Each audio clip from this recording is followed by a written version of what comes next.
Thank you very much. My presentation is about a smart home. And before I start, I would like to maybe talk about myself. My name is Karim Diop.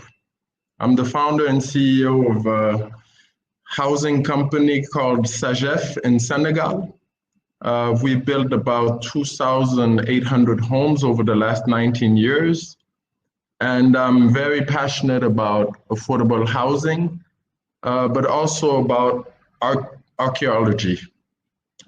And I've been to Bentley College, have attended several times affordable housing seminars, among which CAF and the Wharton Real Estate Center.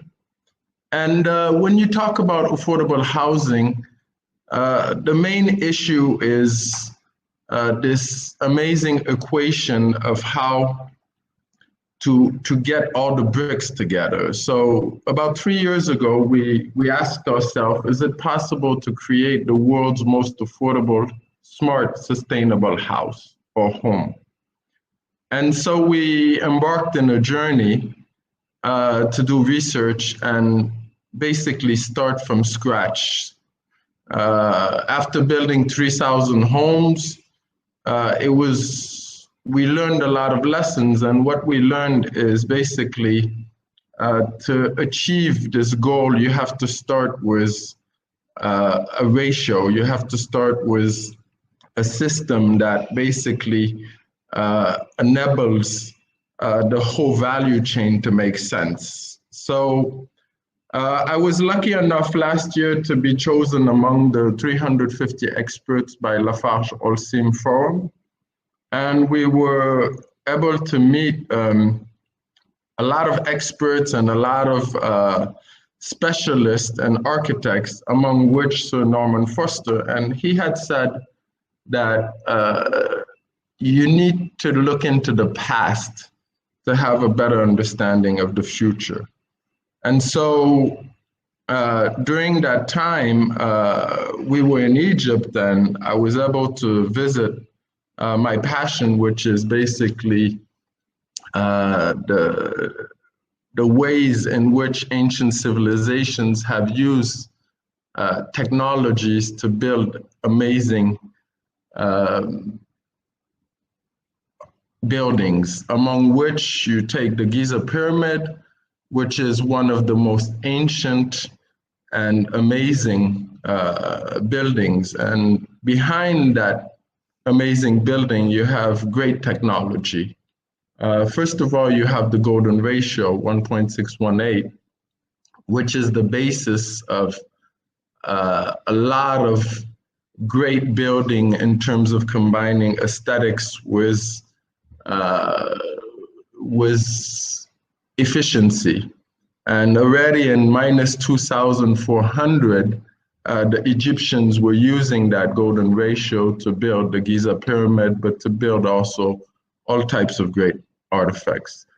More recently, Leonardo da Vinci, the architect Le Corbusier have used this great ratio, and it's really a part of history. All sciences agree that it's a great mathematical ratio to use as the base of standardization when you're looking at a solution.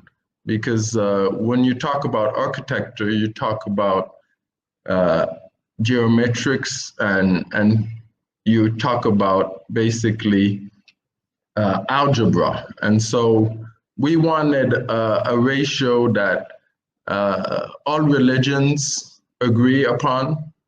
Today, the golden ratio is part of our history. Noah has used it for the ark. It's been used for the tabernacles, and it's even used in the Quran, and all the religions of the world agree that it's an amazing ratio. So I Am Home 1.618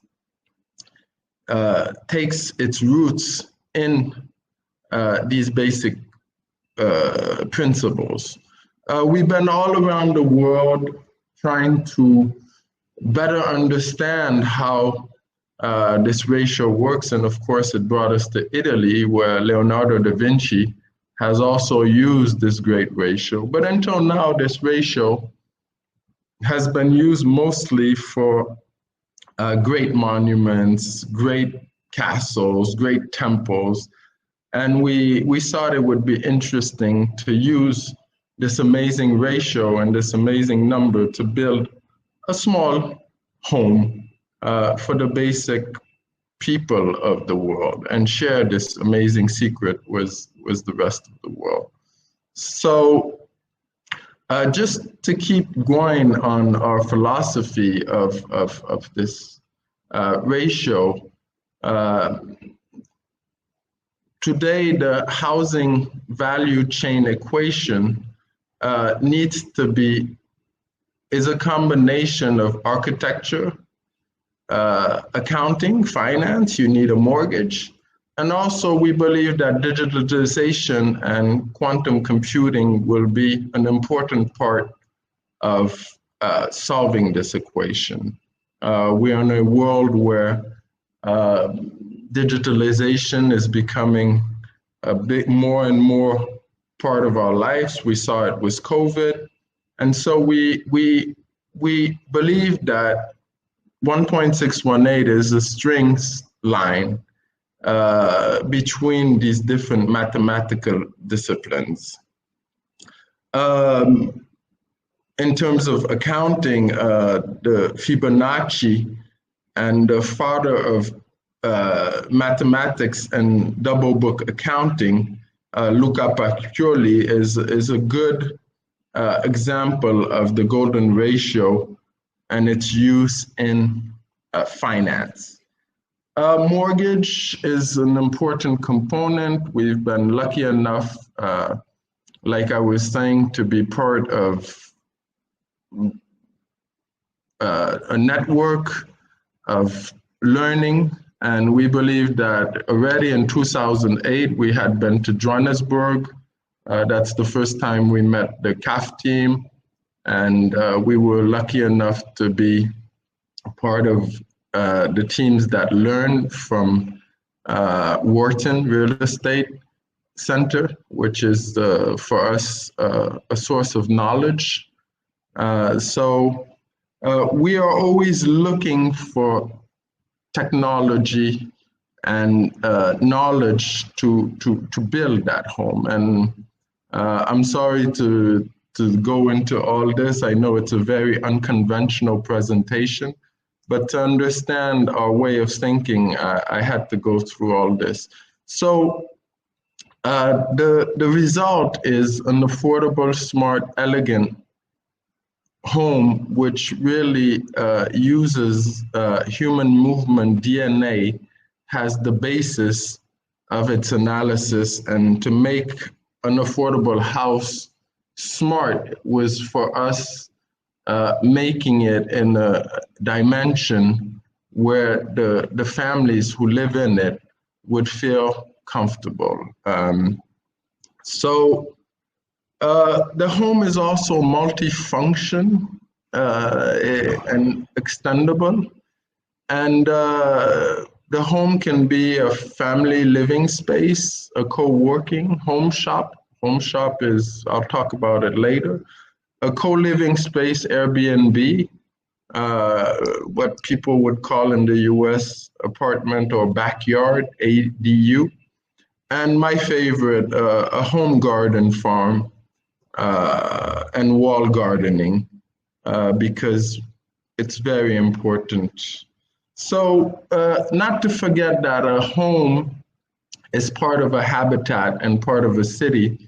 So you cannot talk about a house, a home, without talking about the whole environment which that home works in. And that's why we've integrated a lot of renewable energy solutions. We are working with a multitude of companies around the world for solar-based water desalination systems, electromagnetic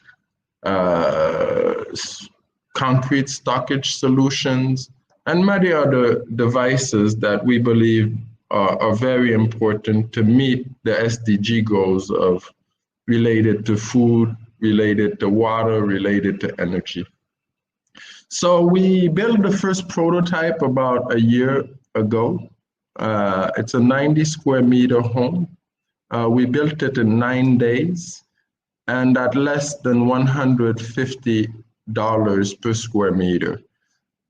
It's important when you talk about affordability to talk in terms of square meters because it gives a basic standard way of measurement of how affordable the house is. And a square meter is much easier. We could just divide or multiply in terms of having a 30 square meter home, 50 square meter, 80 square meter home, and just multiply it to get an idea of what this house would cost and is it affordable or not. But we believe it's among the most affordable in the world. We added a dimension to our affordability analysis, which is smart and sustainable. We are not trying to be the most affordable home or house in the world. We're trying to be the world's most affordable, smart, and sustainable home. It's important to say that because a small house or an affordable house might not please the end user customer. Yesterday, my colleagues and I were talking about the importance of customers, and Jonathan was emphasizing that we are building homes for people. We're not building them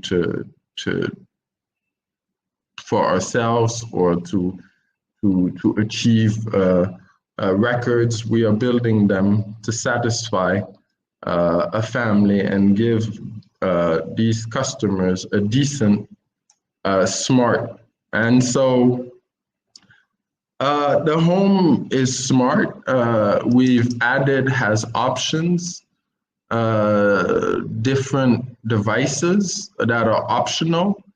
The debate around AI is a big debate.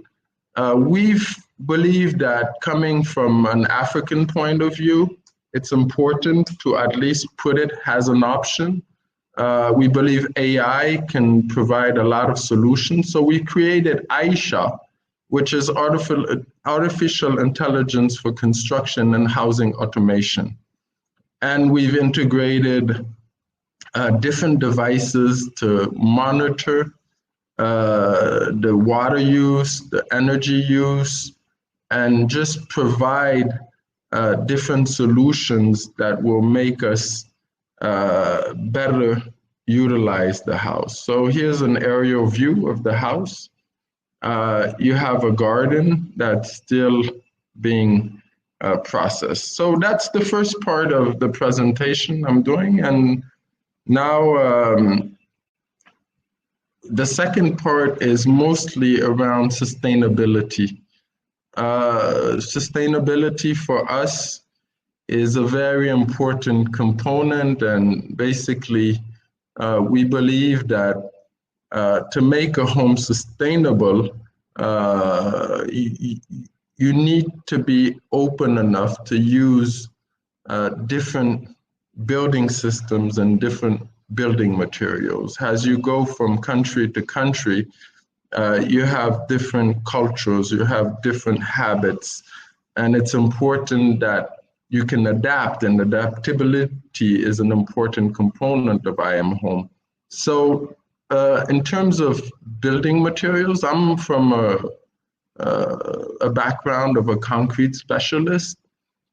And sometimes people say, oh, but concrete is not as sustainable. And there's an interesting balance we have to do between availability of the building materials and our wishes of a perfect, sustainable world. And there is, I believe, a middle ground. concrete can become more sustainable. When you talk about precast or offsite production, basically you're talking about a building system. You're not talking about an obligation to use uh, concrete only. You can use earth materials. You can use wood. You can use all different types of building materials. What's important is the process of standardization and the process of value engineering and offsite production to make it as fast as possible, limit the amounts of building material waste, and being able to provide a quick, affordable, sustainable solution. So we don't have a preferred building material. We believe that tomorrow you will have green concretes, you will have mixtures of building materials that combine vegetal concrete. And so we're very much open to all of this. One of the bases we've used also to create this house is the aspect of sick building syndrome. People do not realize the relationship between the space they live in and the physical condition. And we strongly believe that the environment where the kids will grow up in this house and the families will have a direct impact on their way of thinking, their way of viewing life, and their habits. So we've tried to integrate as much as possible green and gardens. And gardens have a dual solution, is that they provide what Nikola Tesla had said, you eat the sun. I mean, you eat the energy that comes from the sun and lands on the plants. And so for us, having a green home is also having these wall gardens where people can actually utilize, has spices, has all types of nutriments. And so that's something that was very important for us. Besides the whole solar solutions, which are more standard.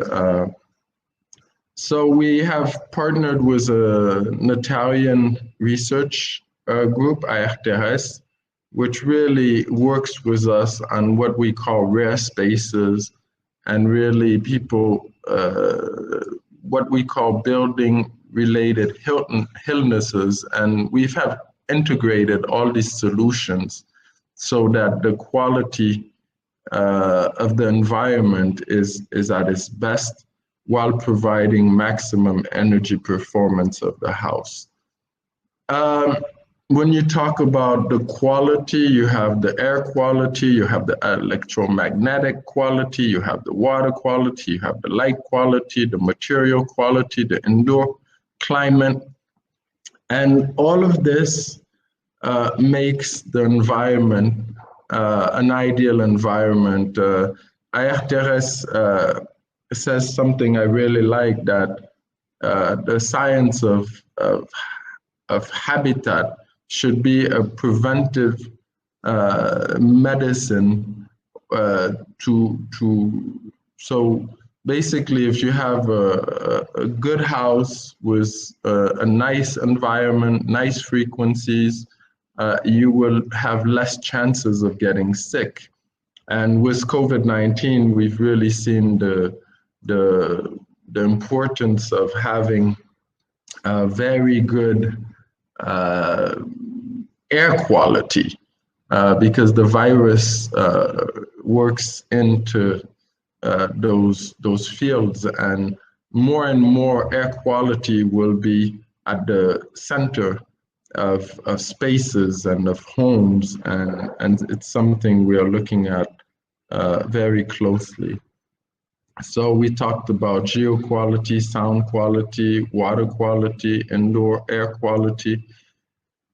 And the next thing we really worked on is our home shop concept, which is basically a home that can now generate revenue, a home that enables the homeowner to provide more income.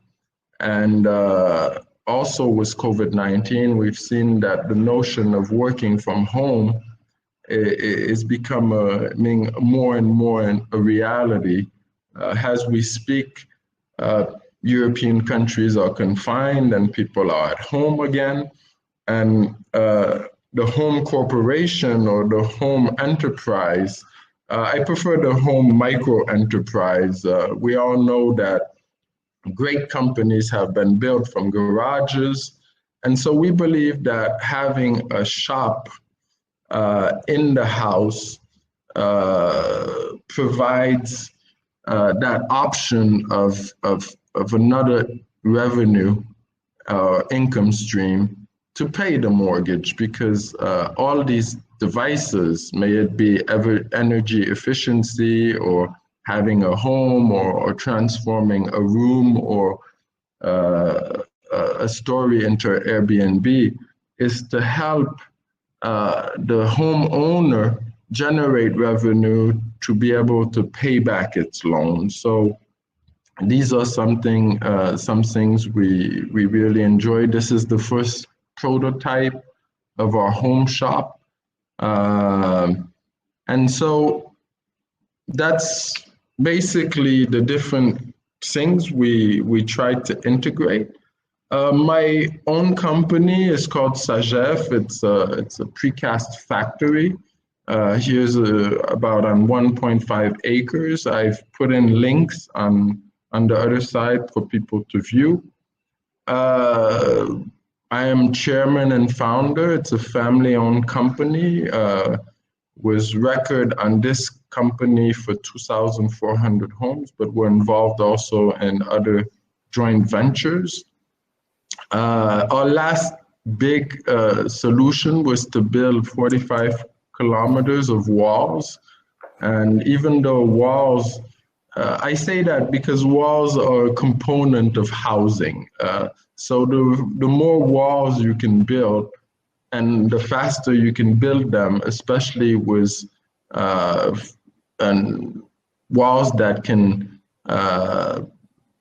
be strong enough to impact the speed of a train, shows a certain know-how about precasting. And of course, it's a family-owned company. We've met about 9 head of states, among which the King of Morocco and a few other countries.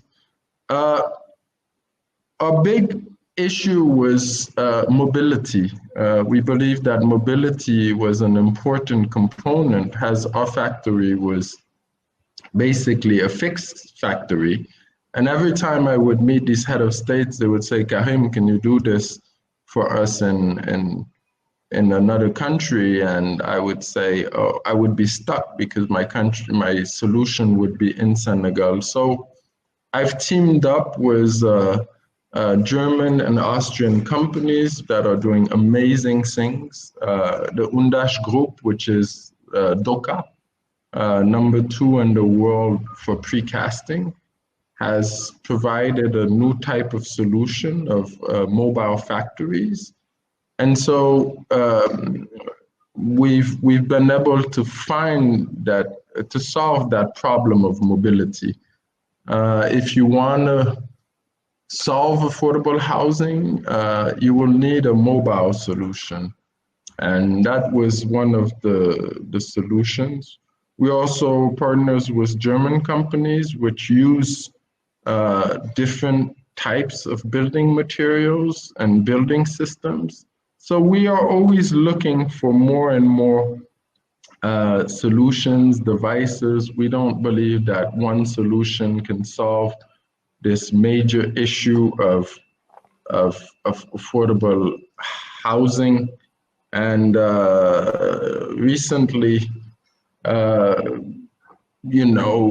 think the Center for Affordable Housing has always talked about 52 million households, and that was really the trigger for me to go into this research when 3 years ago I read the CAF report, and they were saying 52 million people will be able to have a home or afford a home if a home would cost 5,000 euros, and it would create a 400 billion construction market. That's a big number. It shows the possibilities of this market, but until now, the big issue has been really providing the different bricks to this very complex system that goes from land, construction to mortgage. And so I'm very pleased to be part of this ecosystem, and that's what I would like to conclude on. Thank you so much. Thank you so much for a fantastic and eye-opening presentation. A lot of comment on the stage, a lot of compliments to what you are doing. I have to say first that I had the opportunity to visit this prototype, the prototype house, and Karim mentioned something at the beginning that is really critical, is that it's a home where, he developed this thinking about a home where people will be happy and enjoy living. And the first thing I told myself when I visited the prototype is that I would love to live in this house. And I told Karim, and it really, when you consider the cost, the $13,500 for this house, the evolutivity of the house, that the fact that it has been designed and built in a way that if later on you want to add a floor or another room, it will also be well integrated. It's really a very, very interesting product. There is a question, you will read after because time is running out. Karim, you will be some of the questions, but I just wanted to, if you can clarify whether or not the AI system, Aisha, is included in the price you mentioned. The Aisha system is basically API. It's an internal system that we use to manage the affordable housing chain, because you have land, which is land titling is a big issue. So we've partnered with a few companies that are involved in blockchain and digitalization of the land titling process. We're big fans of Hernando de Soto. In terms of construction, I think the admin is... Gideon, if you can mute, please. Thank you. Go ahead, Karim. Yeah, so basically, Aisha is more of an overall solution. It will eventually help the process. That's the biggest issue. The process of building the house, the process of selling the house, the process of getting from, yesterday I talked about a house is not a home and a home is not a property. A house is a material value. A home is an emotional value. People are homesick, even though they live in a house. And the property is the economic value that creates wealth. You can have a house, you can have a home, but if you don't have a land title or a property deed, you don't have anything, or you cannot create more wealth or leverage the wealth you have. So my view on that is that it's very important to manage the whole process. I mean, CAF has been such a great help by providing the data for the housing finance. Now we have to work on the land titling. Yesterday, our panel said that all the construction solutions are available, and there's a multitude. But land titling, 90% of the land in Africa is not titled, and that's a big issue. Absolutely.